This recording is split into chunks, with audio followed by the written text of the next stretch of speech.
como é o meu método para atender crianças com síndrome de Down.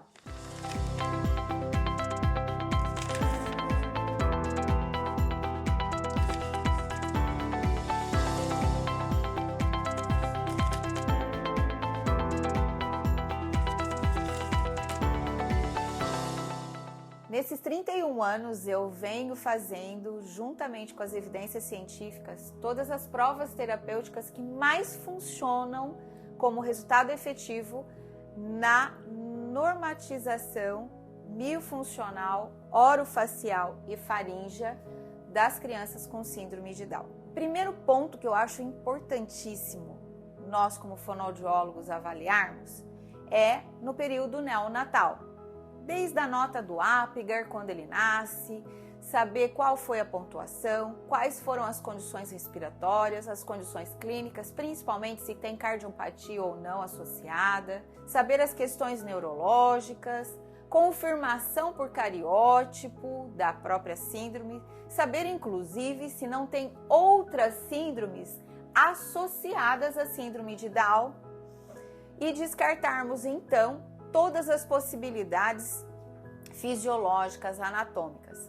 É muito comum, e eu tenho recebido muito, inclusive no consultório, crianças com síndrome de Down e fissura palatina ou labial, na qual nós também temos que ter um olhar muito aguçado de como fazer a abordagem terapêutica dessa criança de uma forma mais específica ainda, porque nós precisamos dar condições para que ela também venha a sugar, a mamar, se alimentar pela via oral, evitando o máximo que pudermos a via alternativa, exceto se tiver contraindicação por questões anatomofisiológicas, metabólicas, inclusive outras síndromes associadas, como a do intestino, por exemplo, que podem impedir da criança fazer o esvaziamento gástrico, o esvaziamento do bolo fecal, fazendo com que dificulte a digestão e essa criança não possa vir inicialmente a se alimentar por via oral. Depois de ter feito todo esse olhar clínico em conjunto com os demais profissionais da saúde que nós atendemos, eu começo então a terapia. Eu recebo aqui bebezinhos a partir de 10 dias de idade, isso quando a gente não vai fazer parecer no próprio hospital no período ainda neonatal. Nós olhamos freio lingual, nós observamos se não precisa já fazer uma frenectomia e não só uma frenotomia. Nós avaliamos toda a questão de tônus, de postura, de habilidades motoras orais e globais, os reflexos neuropatogênicos e reflexos orais normais que a criança pode estar vindo apresentando. Vamos inibir aquilo que é patológico e vamos instalar aquilo que ele não tem para que ele se desenvolva da melhor forma possível, numa forma leve, mas que ele possa realmente ter as suas funções o mais próximo da normalidade possível.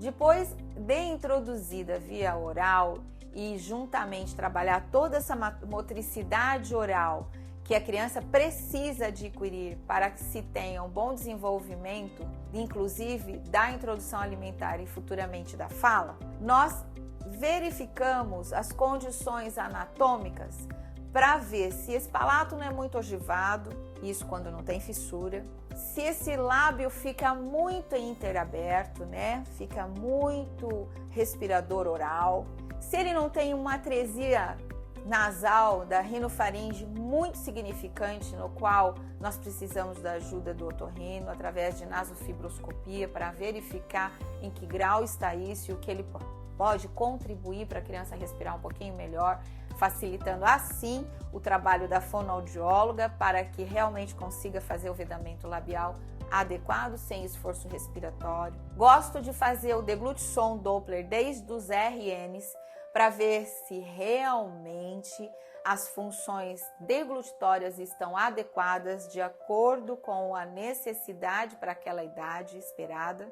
Lembrando que na síndrome de Down nós temos um gráfico no qual existe uma curva de crescimento crânioencefálico, estrutural, estatural e de peso e medida totalmente diferente de uma criança típica, e nós temos que respeitar isso também na criança com síndrome de Down. Além disso, é muito importante fazer uma avaliação minuciosa de tônus, de mobilidade, de motricidade, de respiração, de deglutição. Nós não podemos negligenciar nenhuma dessas funções orais, porque elas podem vir a ter problemas, inclusive de afecções respiratórias, se nós não cuidarmos na função adequada orofaringiana e facial.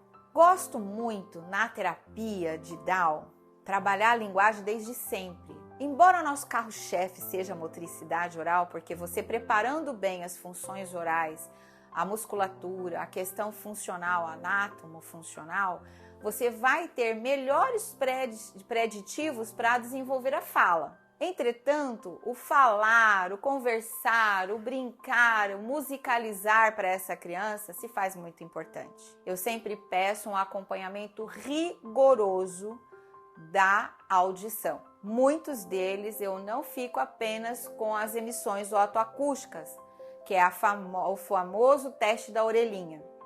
Eu peço o Bera, que vai nos dar condições mais fiéis da realmente possibilidade auditiva que essa criança tenha. E deve ser feito no primeiro mês, no sexto mês, repetido com 1 aninho e depois até 2 anos. Caso tenha alguma alteração, nós já indicamos para um fonoaudiólogo e um otorrino fazer realmente a reabilitação auditiva, inclusive com o uso de aparelho de amplificação sonora.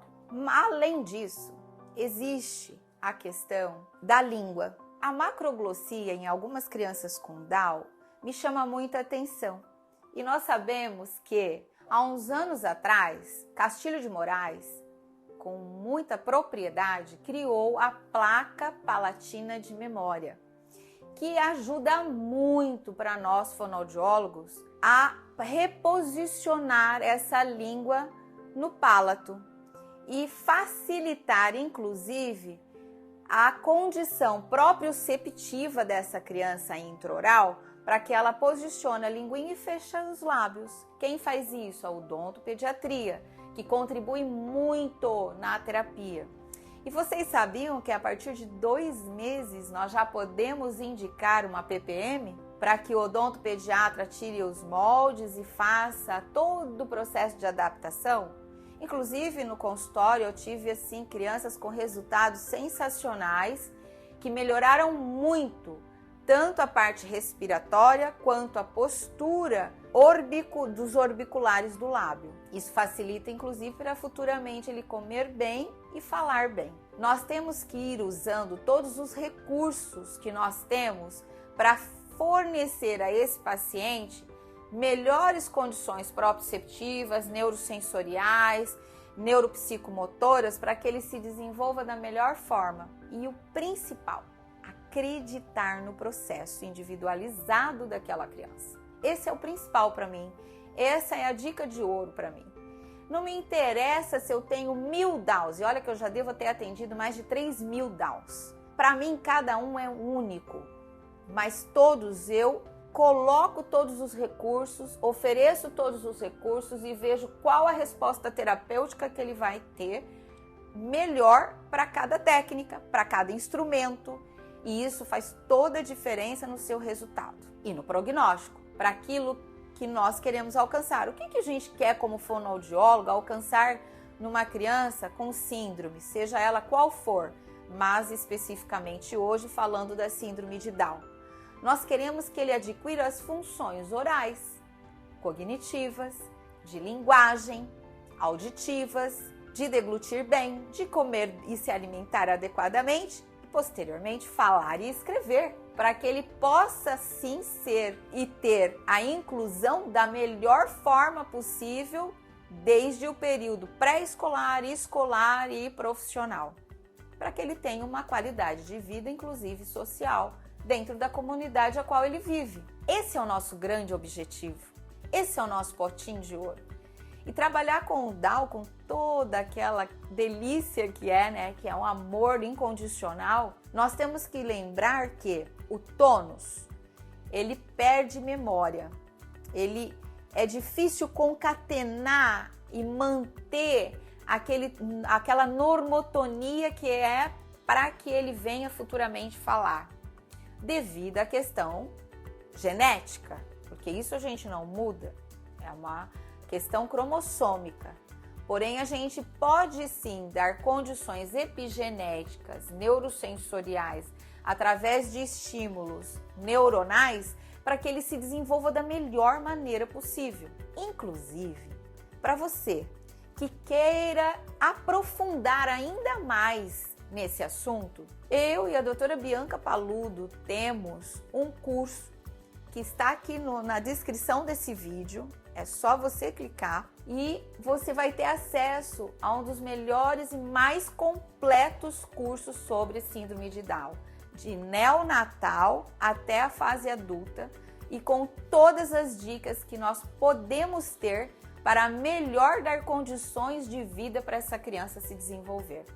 Inclusive com dicas de exercício, com dicas de linguagem, com dicas de psicologia, com dicas da PPM, de odontopediatria, sensacional, que vale muito a pena você estar adquirindo, inclusive para ajudar aos pais dessas crianças que você atende. É importante termos recursos palpáveis para que nós possamos adequar o desenvolvimento dessa criança que é atípica e trazê-la o mais próximo possível de uma criança típica, para que ela seja incluída de verdade. Dentro da síndrome de Down, uma das coisas que eu gosto de fazer na terapia, principalmente para as cardiopatas e para as que apresentam alergias respiratórias ou afecções respiratórias, é o biofeedback terapêutico com o deglutition, avaliando pelo menos a cada 10, 15 sessões terapêuticas como que está a alimentação,